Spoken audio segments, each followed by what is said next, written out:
punya tren anak-anak muda itu rajin ke masjid. Sama seperti tren di masa Muhammad Al-Fatih. Kalau kita tahu baca kisah sirahnya Muhammad Al-Fatih itu ya,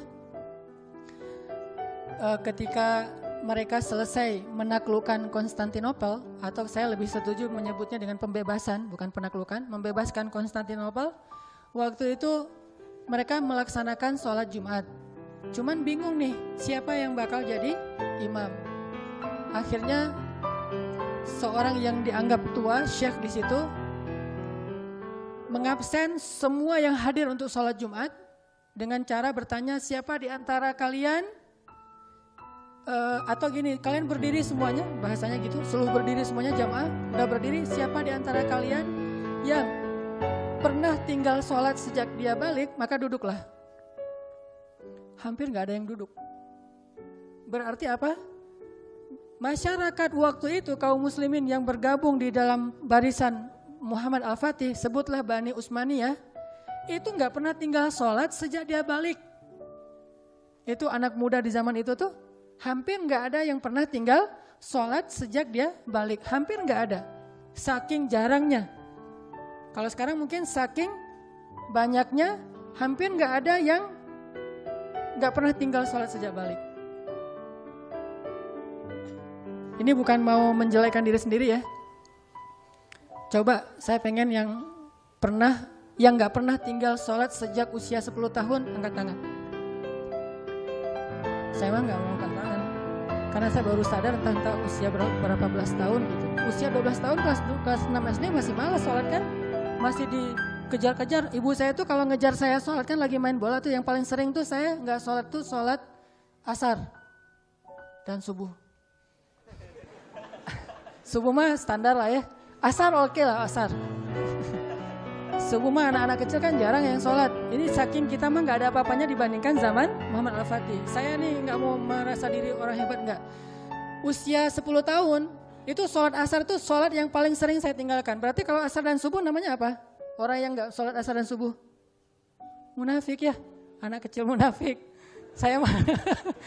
Jadi usia 10 tahun tuh asar, subuh gak usah ditanya. Asar tuh sering tinggal. Kenapa? Karena itu jadwal main bola.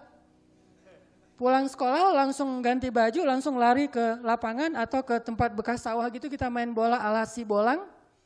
Mulainya itu sebelum asar, selesainya mendekati waktu maghrib. Dan selalu ibu saya tuh bawa balok. Ibu saya tuh sosok yang bagi kita dulu menakutkan tapi ngangenin gitu. Menakutkan tapi ngangenin. Dia bawa balok tuh, balok panjang udah ditaruh di belakang pintu rumah. Kalau kami gak datang pas waktu azan asar, dikejar sama dia, cari. Saya sama adik saya tuh cuma beda 1,5 tahun, jadi satu bisa main bareng gitu. Tapi gak pernah satu kesebelasan. Pasti beda kesebelasan. Dan pasti sama-sama nyerang. Soalnya kalau satu nyerang satu back kan ketemu. Jadi biar sama-sama nyerang aja gak pernah ketemu. Gak enak ketemu adik sendiri kan. Nah ibu saya ngejar pakai balok. Dia manggil saya abang. Abang! Hah?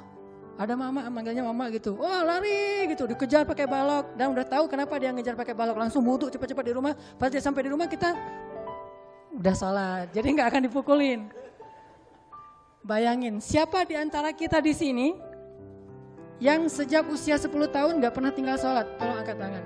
Bukan untuk riya, mudah-mudahan jadi motivasi buat yang lain. Kalau ada tuh keren banget. Nanti saya pengen, kalau ada silakan maju ke depan, kita pengen sharing. Ada coba? Punten. Saya aja gitu.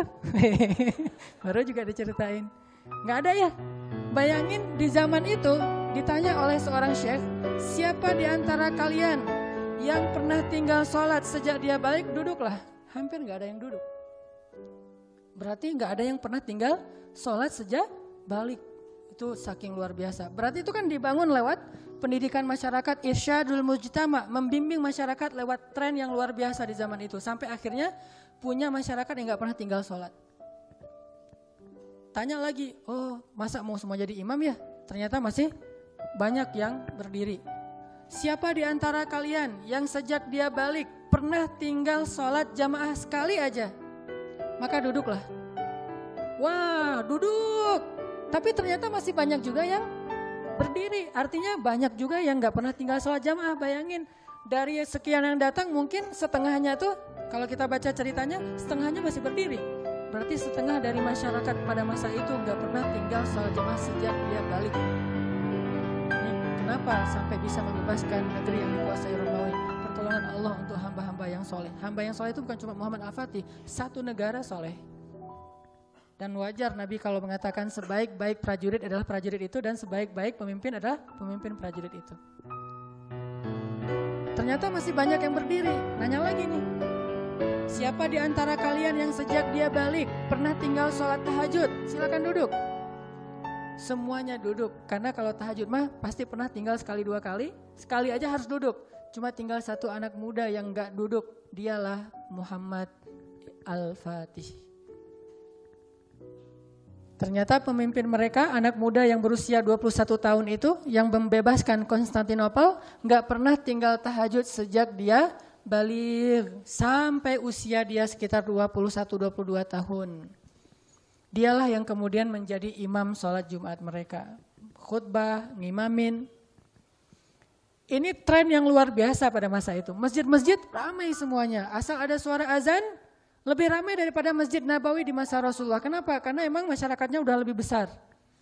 Begitu terdengar suara azan, berbondong-bondong mereka datang ke masjid dan melaksanakan sholat berjamaah. Dan itu bukan paksaan, itu bukan peraturan perusahaan. Itu tren yang diikuti, diambil, digandrungi oleh masyarakat mereka, terutama oleh anak muda.